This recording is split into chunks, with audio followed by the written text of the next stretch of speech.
Bismillahirrahmanirrahim. Assalamualaikum warahmatullahi wabarakatuh. Waalaikumsalam warahmatullahi wabarakatuh.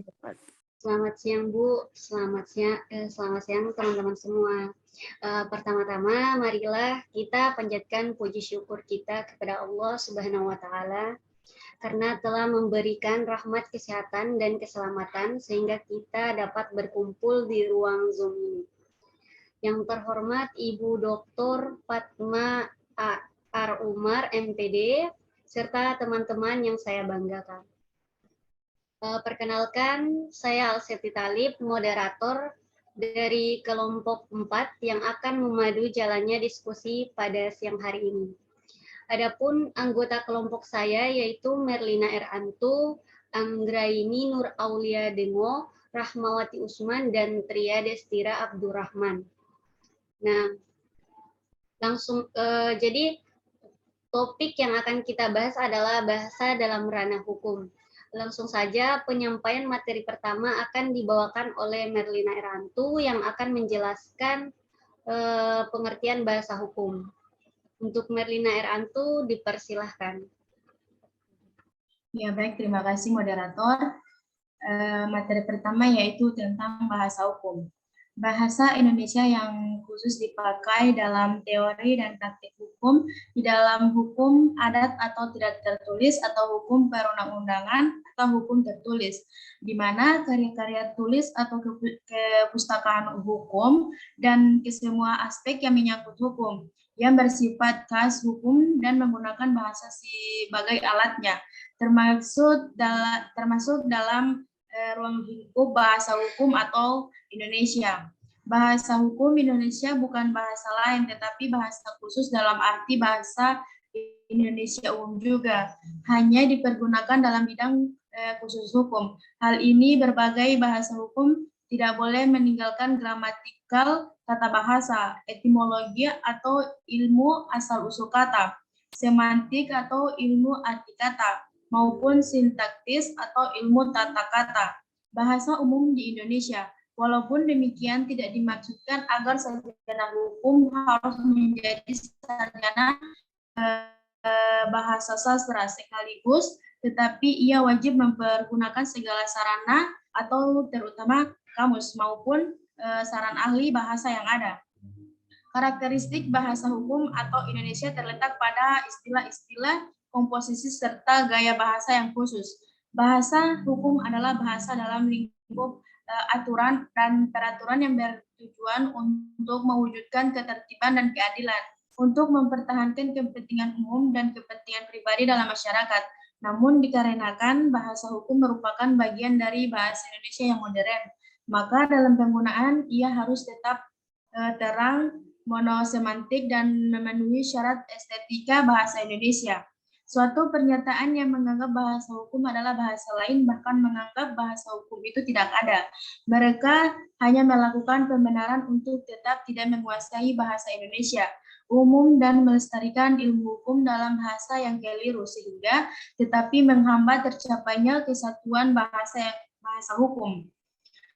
Pada kenyataan dalam pendidikan hukum, praktek hukum dan pembuatan perundang-undangan terbukti banyak terjadi dalam penggunaan istilah yang berbeda atau dan tidak tepat untuk pengertian yang sana yang digunakan oleh para pengajar, praktis, hukum, dan pembuat perundang-undangan, sehingga dapatlah dibayangkan bagaimana hasil keluarannya.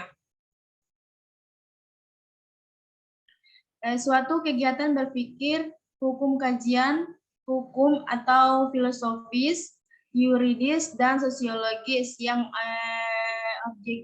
objeknya masing-masing adalah jalinan nilai-nilai hukum, asas-asas hukum, kaidah-kaidah hukum, dan sikap tidak dalam hukum, mempunyai sifat yang masing-masing berbeda tingkat keabstrakannya. Dengan demikian, pada hakikatnya keempatnya merupakan suatu set atau organisasi simbol-simbol, khususnya simbolisme bahasa yang mempunyai makna hukum.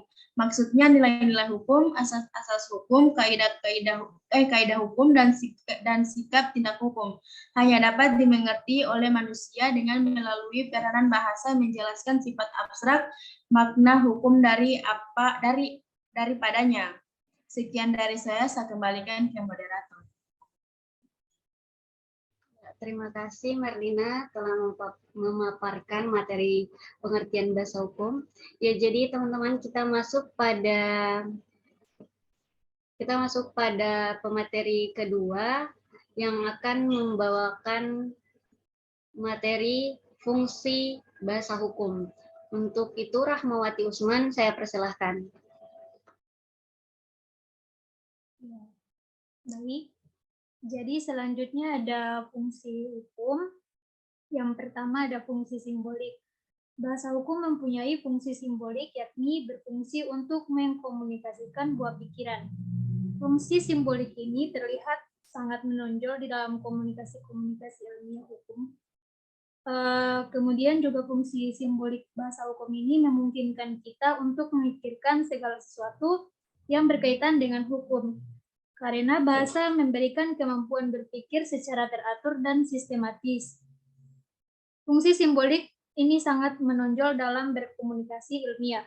Hal ini dapat dipahami karena komunikasi ilmiah mensyaratkan suatu bentuk komunikasi yang berbeda dari bentuk komunikasi yang bersifat estetika. Nah, contohnya, anak yang lahir di luar pernikahan yang sah itu hanya mempunyai hubungan hukum dengan ibu yang melahirkannya. Fungsi simbolik selanjutnya dari bahasa hukum dapat berupa bahasa yang mencerminkan bahasa isyarat. Ini merupakan salah satu keistimewaan dari bahasa hukum. Kemudian ada fungsi emotif. Bahasa hukum sebagai sarana komunikasi ilmiah hukum itu harus bersifat jelas dan objektif serta harus terbebas dari unsur-unsur emotif. Bersifat emotif artinya berusaha untuk memaksa dengan menggunakan bahasa sebagai sarana komunikasinya dan dilakukan secara rasional.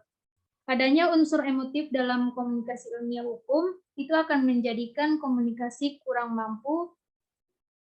sempurna, maksud saya, bahkan hukum yang dikomunikasikan itu tidak sesuai dengan tujuan hukum itu sendiri.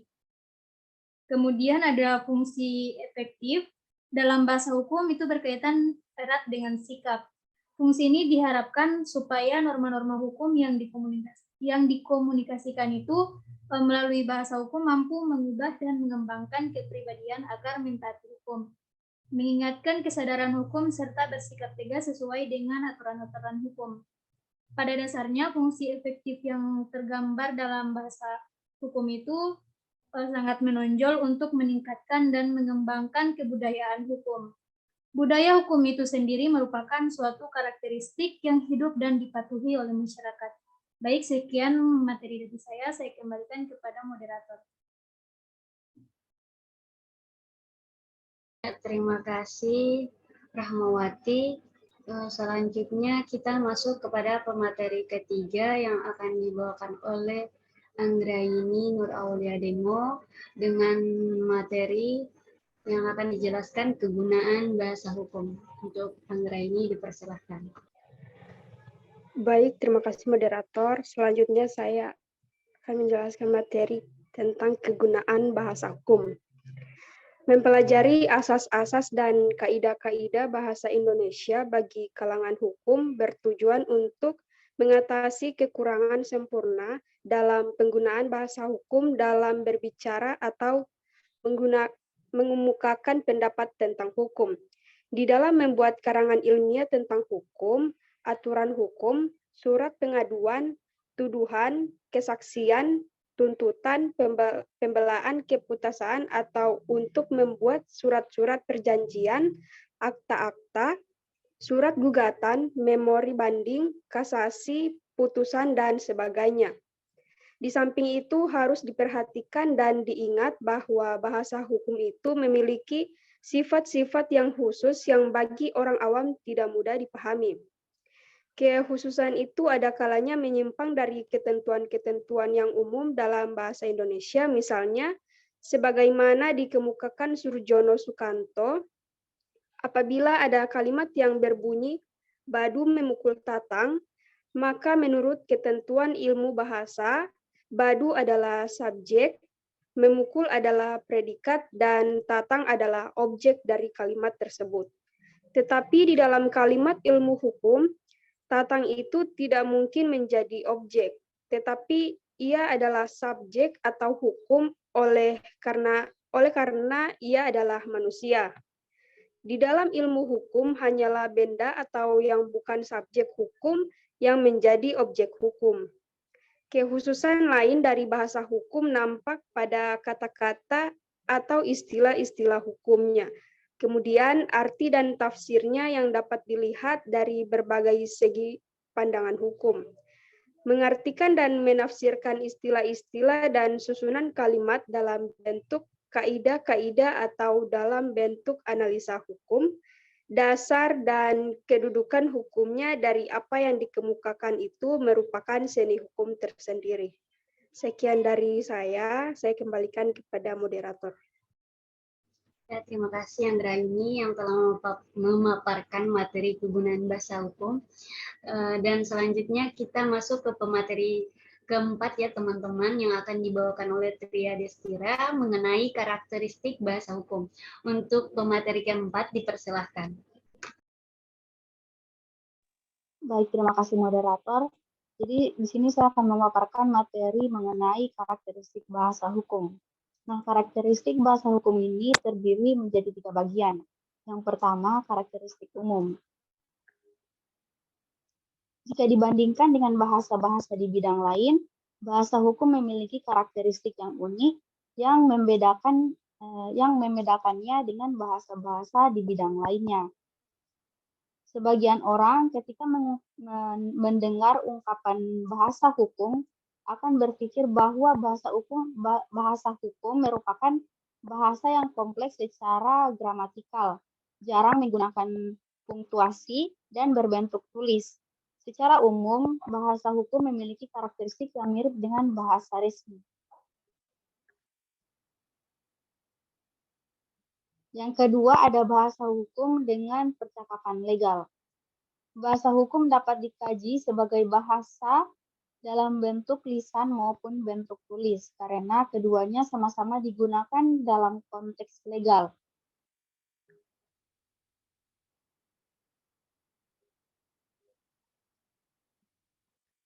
Nah, percakapan legal dalam 2 bentuk linguistik tersebut pada umumnya muncul dalam setting-setting tertentu, seperti panggilan darurat kepada polisi, wawancara polisi, interaksi antara pengacara dan klien, dan persidangan di pengadilan. Sebagian besar orang awam yang terlibat langsung dalam setting-setting tersebut dikendalikan oleh pertanyaan-pertanyaan dari para profesional yang terlatih untuk menghadapi peristiwa-peristiwa legal. Selain aspek sintaksis, aspek sosiopragmatik juga menjadi bagian yang penting dalam percakapan legal. Dalam suatu percakapan yang melibatkan seorang polisi dan seorang pemuda berusia 15 tahun, nah aspek sosiopragmatik ini memainkan peran yang penting. Dan bagian yang terakhir, bahasa hukum dan bentuk tulis atau dokumen.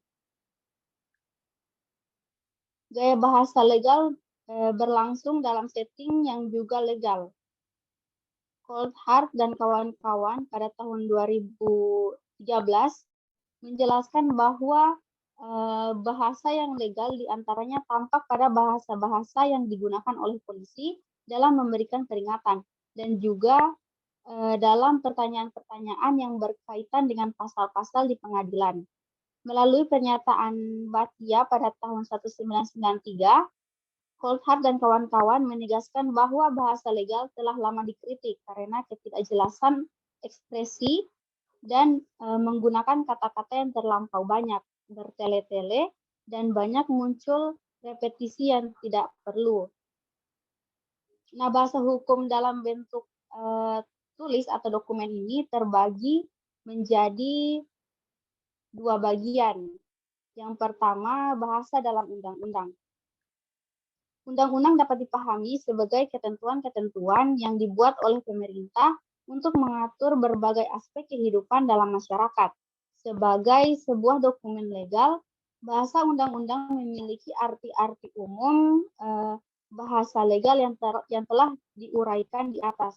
Nah, untuk mengetahui bentuk fisik dari bahasa dalam undang-undang ini, Berikut ini akan disajikan kutipan dari Kitab Undang-Undang Hukum Perdata atau KUHP bab 7 tentang kejahatan yang membahayakan keamanan umum bagi orang atau barang pada pasal 183.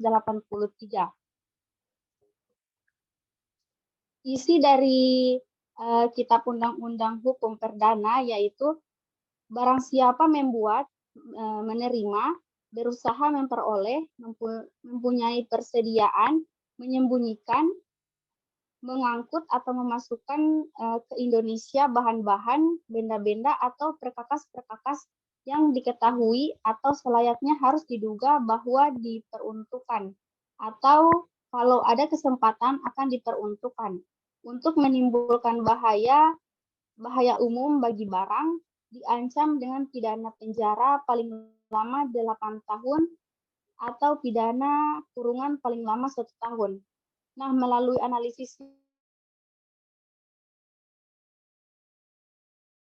mendalam, karakteristik bahasa legal atau bahasa hukum adalah banyak menggunakan ekspresi binomial, menggunakan preposisi yang kompleks, dan merupakan kalimat yang multiklausa atau kompleks.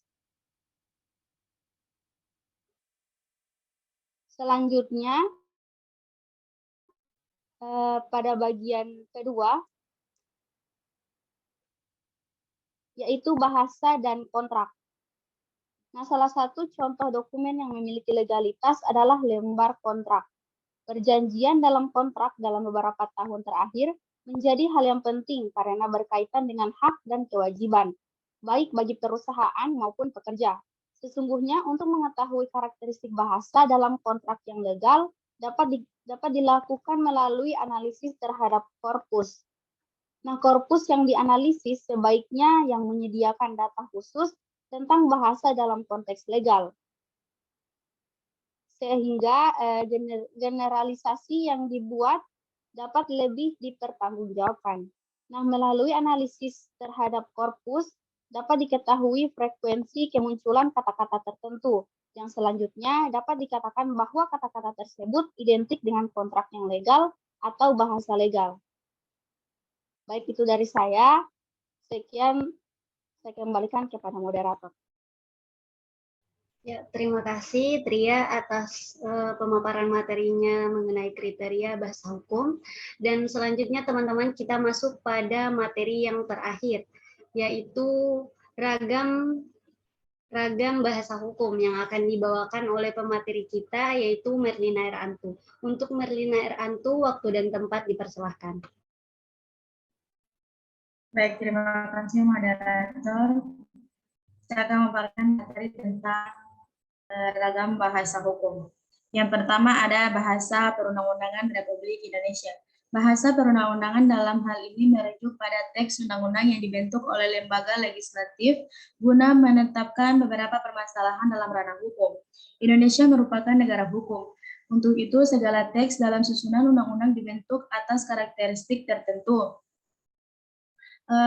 Abdullah tahun 2013 memberikan uraian bahwa karakteristik bahasa perundang-undangan diantaranya yang pertama bersifat tugas dan tidak kedua adalah sasaran, dan yang ketiga bahasa instruksif, dan yang keempat kurang akomodatif, dan yang kelima bersifat khusus.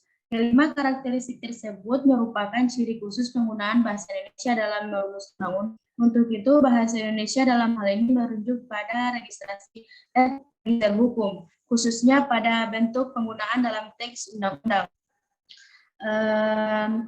Ada beberapa penggunaan leksikon yang menjadi penanda khusus dalam bahasa perundang-undangan seperti pada kasus berikut ini. Yang pertama, kasus penggunaan kata tentang.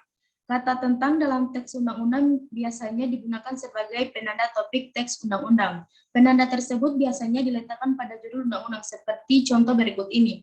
Undang-Undang Republik Indonesia Nomor 20 Tahun 2003 tentang Sistem Pendidikan Nasional. Kata tentang yang diletakkan di judul undang-undang berperan sebagai perihal. Artinya kata tentang digunakan untuk menandakan topik undang-undang di dalamnya.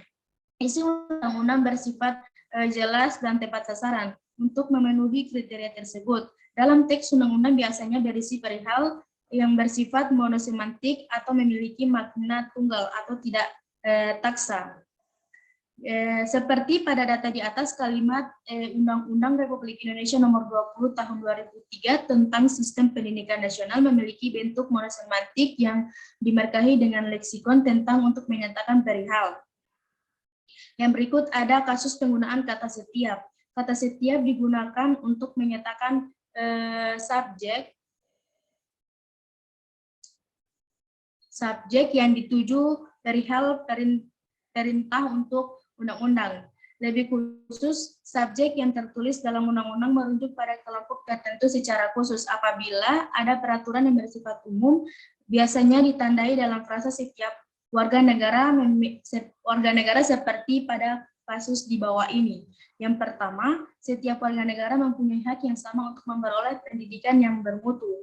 Yang kedua, setiap peserta didik pada setiap satuan pendidik berhak. Dan yang ketiga, setiap warga negara yang berusia 6 tahun dapat mengikuti program wajib belajar. Yang berikut ada bahasa interogasi. Interogasi dalam hal ini merujuk pada proses penggunaan seorang polisi terhadap seorang tersangka pada kasus-kasus tertentu. Secara prosedur, polisi yang sedang melakukan interogasi tidak serta-merta mengeluarkan pertanyaan yang bersifat kondisional. Akan tetapi ada prosedur tertentu yang menggunakan dalam lingkup kepolisian. Yang berikut ada bahasa persidangan. Proses persidangan dalam ranah hukum bertujuan untuk menyelesaikan suatu perkara berdasarkan dasar hukum yang diterapkan di negara Indonesia. Satuan lingual yang digunakan dalam persidangan merujuk pada proses komunikasi tanya jawab antara hakim, terdakwa, saksi kronologi, saksi ahli, jaksa, dan pengacara. Proses komunikasi yang berlangsung dalam persidangan bersifat formal dan to the point, dengan tujuan untuk menyelesaikan perkara secara rutut dan jelas.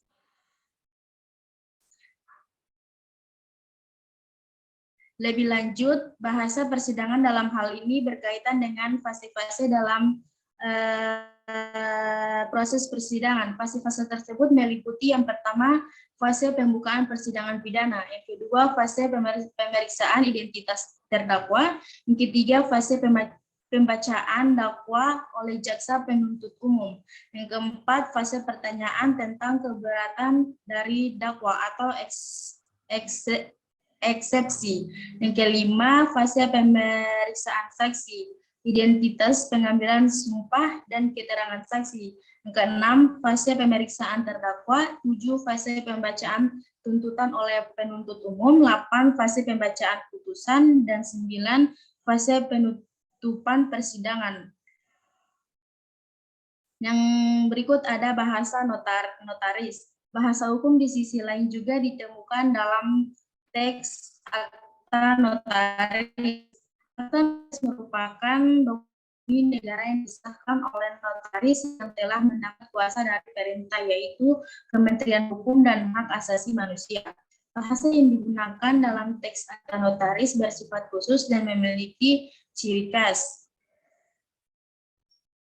Bentuk kebahasaan yang digunakan dalam akta notaris umumnya kurang berterima jika dikaitkan dengan ejaan bahasa Indonesia atau EBG. Seperti pada kalimat, demikianlah akta ini dibuat dihadapkan para pihak, mengacu pada kaidah kebahasaan. Tentu kata demikianlah bersifat tidak baku. Jika digunakan dalam ranah baku seharusnya cukup dengan demikian.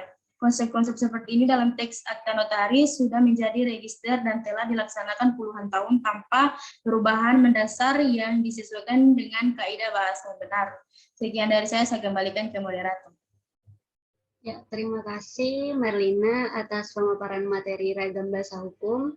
Ya, jadi teman-teman, dengan berakhirnya pemaparan materi dari Merlina mengenai ragam bahasa hukum, berakhir pula sesi pemaparan. Jadi kita masuk pada sesi pertanyaan, tanya jawab. Jadi untuk teman-teman yang ingin bertanya, silakan acukan tangan, sebut nama.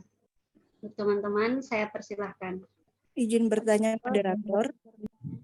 Ya, Tiara Sari Dewi, saya persilahkan. Baik, dari penjelasan materi kalian tadi, saya ingin bertanya tentang bagaimana penerapan bukti-bukti linguistik kebahasaan dalam ranah hukum. Itu saja, saya kembalikan ke moderator. Ya, baik, terima kasih Tiara. Untuk teman-teman yang lain, ya di sini sudah ada yang mengajukan tangan ya. Putri Syahra Masyur, saya persilahkan waktu dan tempatnya. Iya, terima kasih moderator. Tadi kan kelompok 4 telah memaparkan materi mengenai bahasa dalam ranah hukum. Simpel saja pertanyaannya, yaitu mengapa hukum dan bahasa memiliki keterkaitan? Sekian dari saya kembalikan kepada moderator. Terima kasih Putri Syahra, pertanyaannya sangat bagus. Ya, untuk teman-teman lain yang ingin bertanya, saya persilahkan. Moderator, saya ingin bertanya. Silakan, Vera Gobel. Terima kasih moderator. Bentuk pertanyaannya, bagaimana kriteria penyusunan dan pemilihan bahasa hukum yang digunakan dalam pembentukan peraturan perundang-undangan? Adakah koridor hukumnya atau hal yang perlu diperhatikan? Saya kembalikan kepada moderator. Ya, terima kasih Vera atas pertanyaannya. Untuk teman-teman lain, mungkin sisa satu pertanyaan lagi. Izin bertanya moderator. Iya, saya persilakan waktu. Baik, terima kasih. Saya akan bertanya kepada kelompok 4 dengan bentuk pertanyaan. Tadi kalian kan menjelaskan tentang peranan bahasa dalam ranah hukum. Nah, pertanyaan saya, apa saja contoh peranan bahasa hukum terhadap aspek-aspek masyarakat tersebut? Terima kasih. Ya, terima kasih Nurtia.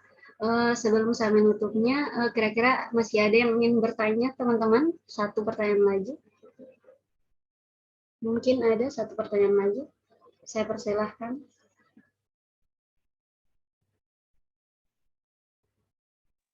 Izin bertanya moderator. Iya, Yulianti. Saya persilahkan Yulianti. Ya, terima kasih. Pertanyaan saya, mengapa hukum dan bahasa memiliki keterkaitan? Saya kembalikan ke moderator. Ya, baik Yulianti. Mungkin pertanyaannya sama seperti Putri Syahra ya, teman-teman, kalau ada yang sempat dengar. Coba saya mau Putri Syahra. Sama. Pertanyaannya sama? Oh ya. Nanti akan saya jawab dengan bersamaan mungkin. Ya, makasih. Ya, untuk teman-teman mungkin hanya itu yang ingin ditanyakan kepada kelompok kami. Jika hanya itu, kami meminta waktunya mungkin 2 menit atau beberapa menit untuk mencari jawabannya ya, teman-teman.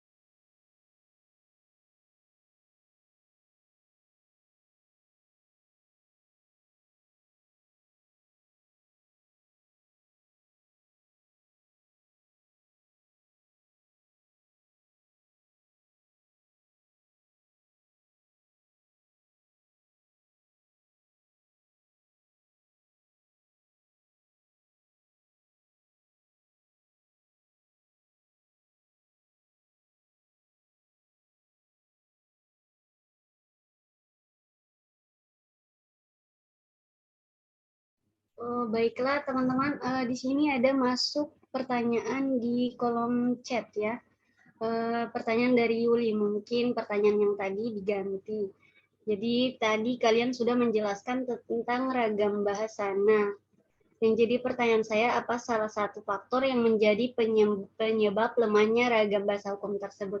Ya, terima kasih Yulianti atas pertanyaannya. Saya rasa sudah cukup ya teman-teman. Dan untuk itu, jika ada teman-teman kelompok saya yang sudah siap menjawab pertanyaan, saya persilahkan.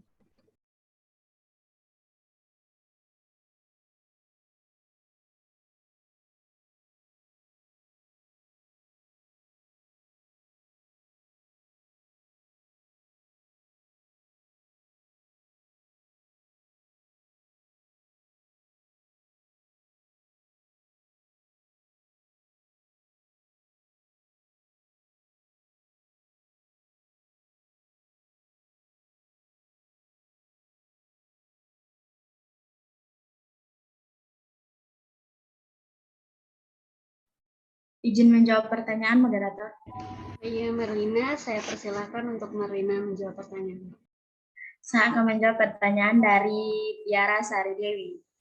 Dengan bentuk pertanyaannya, dari penjelasan materi kalian tadi, saya ingin bertanya tentang bagaimana penerapan bukti-bukti linguistik kebahasaan dalam ranah hukum.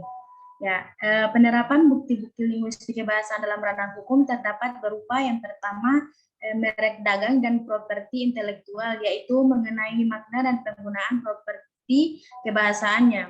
Yang kedua, identifikasi penulis atau pengarang, yaitu menguji teks-teks anonim dengan membandingkan tulisan yang dicurigai seperti surat penindakan, teks-teks dalam mobile phone atau email. Dan yang ketiga, linguistik stilistika berkaitan dengan plagiat. Yang keempat, identifikasi suara, mengkaji bunyi-bunyi atau suara akustis kebahasaan. Yang kelima, analisis wacana, yaitu mengkaji bukti-bukti yang berupa ujaran baik lisan maupun tulisan untuk membuktikan apakah ada konspirasi terhadap tersangka. Dan yang keenam, analisis bahasa untuk memberikan bukti-bukti berupa jejak kebahasaan. Itu dari saya kembalikan ke moderator. Ya, terima kasih Marlina atas jawabannya. Saya kembalikan lagi kepada penanya, Tiara Sari Dewi, bagaimana dengan jawabannya? Ya, sudah jelas. Terima kasih. Ya, terima kasih Tiara. Jadi kita masuk ke penanya selanjutnya, yaitu yang datang dari Nurti Hajiku. Apa saja contoh peranan bahasa hukum terhadap aspek-aspek masyarakat? Ya, untuk itu saya persilahkan rekan saya Anggriani untuk menjawab pertanyaan. Baik, terima kasih moderator. Saya akan menjawab pertanyaan dari Nurtia Hajiku. Sebagai contoh dari peranan bahasa hukum terhadap keenam aspek masyarakat tersebut dapat diberikan gambaran seperti yang pertama ada aspek ekonomi. Ketika seorang pedagang obat mengatakan bahwa bila meminum obatnya langsung sembuh, maka dia telah melakukan penipuan. Yang kedua, aspek agama. Ketika seorang pemuka agama mengatakan melakukan bom Bali adalah jihad, maka dia telah menyuruh orang lain melakukan kejahatan atau mencerminkan bahasa hukum. Yang ketiga, aspek sosial. Ketika seorang supir memberikan uang kepada pengemis di lampu merah, maka dia telah turut serta menciptakan ketidakamanan di jalan raya. Yang keempat, aspek politik. Ketika seorang anggota DPR menerima uang dari beberapa pengusaha sehubungan dengan pembuatan suatu undang-undang, maka dirinya telah melakukan kejahatan. Yang kelima, aspek keilmuan. Ketika seorang calon guru besar pernah melakukan plagiat dalam pembuatan karya ilmiahnya, maka dirinya tidak akan diterima pengusulan permohonan guru besarnya oleh Dewan Guru Besar lainnya. Kemudian yang terakhir ada aspek kesenian. Ketika seorang artis sinetron berpose bugil di suatu pameran fotografi, maka dia telah turut serta melakukan pornografi. Dari contoh-contoh tersebut, terbuktilah bahwa tidak ada satupun aspek masyarakat yang tidak terlepas dari peranan bahasa hukum, baik lisan, tulisan, gerak tubuh, tanda-tanda gambar, dan lain-lain. Baik, itu jawaban dari saya kembalikan kepada moderator.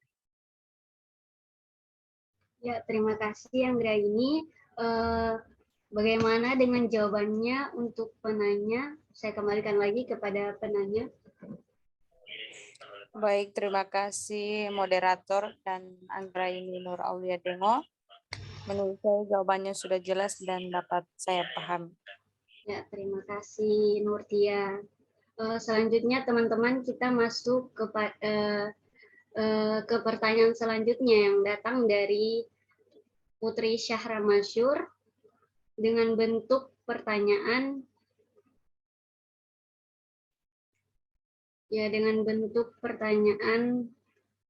mengapa hukum dan bahasa memiliki keterkaitan. Ya, untuk rekan saya Tria Destira Abdurrahman mungkin bisa menjawab pertanyaannya, saya persilakan. Baik, terima kasih moderator. Jadi dari pertanyaannya, mengapa hukum dan bahasa memiliki keterkaitan?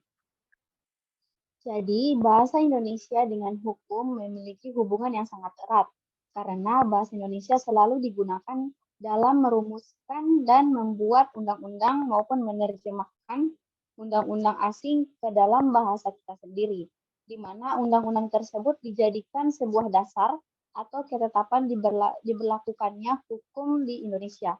Nah, hubungan erat di antara keduanya menghasilkan bahasa baru, yaitu bahasa Indonesia hukum. Bahasa hukum dapat diartikan sebagai bahasa aturan dan peraturan yang mempunyai tujuan untuk mewujudkan ketertiban dan keadilan, serta mempertahankan kepentingan umum dan pribadi. Nah, bahasa hukum itu sendiri mempunyai sebuah karakteristik dalam penggunaannya, yaitu mempunyai sebuah istilah dan gaya bahasa yang mempunyai arti khusus. Banyak pula manfaat atau kegunaan dari adanya bahasa Indonesia hukum, yaitu adanya sifat khusus yang ditimbulkan. Nah, sifat khusus ini dapat membantu memudahkan pembedaan dari hukum itu sendiri dengan bidang yang lain. Yang kedua, sebagai pedoman atau dasar bagi profesional hukum. Pedoman ini harus dianut dan dimiliki oleh beberapa profesional, seperti konsultan hukum, peneliti hukum, polisi, dan sebagainya, guna menerapkan setiap pasal maupun perumusan untuk dipakai di berbagai lapangan hukum. Yang ketiga, memperkaya kosakata dalam bahasa Indonesia. Bahasa hukum ini sangat membantu dalam memperkaya kosakata yang ada, di mana semakin banyak istilah asing yang diserap dapat meningkatkan kuantitas dan kualitas kosakata bahasa Indonesia itu sendiri. Dan yang terakhir, dengan adanya manfaat dan kegunaan bahasa hukum itu sendiri, menjadikan kita untuk selalu menggunakan bahasa Indonesia yang baik dan benar. Tak hanya bahasa hukum yang digunakan, tetapi juga menjadi sebuah bagian dari bahasa Indonesia. Kita sebagai warga negara Indonesia harus terus melestarikan bahasa Indonesia dan juga bahasa hukum, khususnya orang-orang yang ingin memfokuskan dirinya pada bidang hukum. Baik, itulah jawaban dari saya kembalikan kepada moderator. Ya, terima kasih untuk Tria Destira. Saya kembalikan lagi kepada penanya Putri Syahra, bagaimana dengan jawabannya, apakah ada tanggapan? Saya rasa sudah cukup dan sangat jelas. Terima kasih moderator dan Tria Destira. Ya, terima kasih Putri Syahra. Selanjutnya teman-teman kita masuk ke pertanyaan selanjutnya, yaitu dari yang datang dari Pera Gobel dengan bentuk pertanyaan bagaimana kriteria penyusunan dan pemilihan bahasa hukum yang digunakan dalam pembentukan peraturan perundang-undangan. Adakah koridor hukumnya atau hal yang perlu diperhatikan? Untuk itu saya persilahkan rekan saya Rahmawati Usman untuk menjawab pertanyaannya. Ya, baik. Saya akan menjawab pertanyaan dari Mira. Jadi langsung saja jawabannya. Bahasa hukum sebagaimana Anda tanyakan dan kaidah tata bahasa yang digunakan dalam pembentukan peraturan perundang-undangan Indonesia itu sebenarnya tunduk pada kaidah bahasa Indonesia. Hal ini sesuai dengan bunyi angka 242 lampiran 2 Undang-Undang 12 tahun 2011 yang menyatakan bahwa bahasa peraturan perundang-undangan pada dasarnya itu tunduk pada kaidah tata bahasa Indonesia, baik pembentukan kata, penyusunan kalimat, teknik penulisan maupun pengejaannya. Namun bahasa peraturan perundang-undangan itu mempunyai corak tersendiri yang bercirikan kejernihan atau kejelasan pengertian, kelugasan, kebakuan, keserasian, dan ketaatan asal sesuai dengan kebutuhan hukum, baik dalam perumusan maupun cara penulisan. Lebih lanjut, angka 243 lampiran 2 Undang-Undang 12 tahun 2011 memberikan petunjuk bagi penyusun peraturan perundang-undangan terkait ciri-ciri bahasa peraturan perundang-undangan, yaitu yang pertama, lugas dan pasti untuk menghindari kesamaan arti atau kerancuan. Kemudian bercorak hemat, hanya kata yang diperlukan yang dipakai, kemudian objektif dan menekan rasa subjektif, kemudian membakukan makna kata, ungkapan atau istilah yang digunakan secara konsisten, kemudian memberikan definisi atau batasan pengertian secara cermat. Penulisan kata yang bermakna tunggal atau jamak selalu dirumuskan dalam bentuk tunggal, dan penulisan huruf awal dari kata, frasa, atau istilah yang sudah didefinisikan atau diberikan batasan pengertian, nama, jabatan, nama profesi, nama institusi, dan jenis peraturan perundang-undangan dan rancangan peraturan perundang-undangan dalam rumusan norma ditulis dengan huruf kapital. Nah, adapun secara keseluruhan pada bab 3 lampiran 2 Undang-Undang 12 tahun 2011 itu memberikan berbagai arahan untuk menyusun kalimat, penggunaan kata dan frasa, pemilihan istilah, serta teknik pengacuan untuk merumuskan ketentuan dalam peraturan perundang-undangan. Kemudian adakah aturan penggunaan bahasa hukum? Jika dilihat secara teori, baik ahli bahasa dan ahli perancangan peraturan perundang-undangan itu sebenarnya telah mempertanyakan penggunaan bahasa dalam pembentukan peraturan perundang-undangan. Nah, hal ini misalnya diungkapkan oleh Profesor A. Hamid S. Atamimi, sebagaimana dikutip oleh Profesor Maria Harida Indrati S. dalam bukunya Ilmu Perundang-undangan 2, yaitu tentang proses dan teknik penyusunan, mengungkapkan bahwa ahli bahasa mungkin saja mempertanyakan apakah bahasa dalam perundang-undangan itu tidak sama dengan bahasa pada umumnya. Kemudian mungkin juga pernah terdengar bagi kita suatu ungkapan bahwa istilah yang digunakan adalah bahasa hukum. Padahal menurut ahli bahasa, bahasa yang digunakan untuk pembentukan peraturan perundang-undangan itu tidak berbeda sama sekali dengan bahasa pada umumnya, sehingga tidak tepat jika menggunakan istilah bahasa hukum. Yang membedakan bahasa hukum lebih tepatnya adalah model bahasa atau lara bahasa. Junaiyah H. Matanggui dalam bukunya Bahasa Indonesia untuk bidang hukum dan peraturan perundang-undangan menyatakan hal yang membedakan bahasa yang dipakai di bidang hukum peraturan perundang-undangan menggunakan istilah, kosakata tertentu, dan gaya penyampaian yang sesuai dengan keperluan dan kelaziman yang berlaku di bidang hukum. Di tiap bidang itu terdapat kekhasan masing-masing, misalnya di bidang kedokteran, pendidikan, pertanian, teknik, atau penerbangan, itu semua memiliki kekhasan laras namun tetap tunduk pada kaidah bahasa pada umumnya. Menurut Junaiyah, bahasa Indonesia di bidang hukum itu harus memenuhi syarat. Yang pertama, bentuk kata harus benar, makna kata harus tepat, kalimat harus jelas, benar, dan tepat, kalimat tidak bermakna ganda, terdapat pemakaian istilah yang khas, kemudian penulisan mengikuti ejaan bahasa Indonesia. Demikian jawaban dari saya tentang penggunaan bahasa hukum dalam pembentukan peraturan perundang-undangan. Kemudian saya kembalikan kepada moderator. Ya, terima kasih Rahmawati Usman. Jadi saya kembalikan lagi kepada penanya. Untuk Vera Gobel, bagaimana dengan jawabannya? Terima kasih Rahmawati Usman, jawabannya sudah sangat jelas. Ya, terima kasih Vera Gobel. Selanjutnya ada pertanyaan terakhir teman-teman yang masuk dari kolom chat Zoom yang berasal dari Yulianti Umar. Ya, jadi dengan bentuk pertanyaan, apa salah satu faktor yang menjadi penyebab lemahnya ragam bahasa?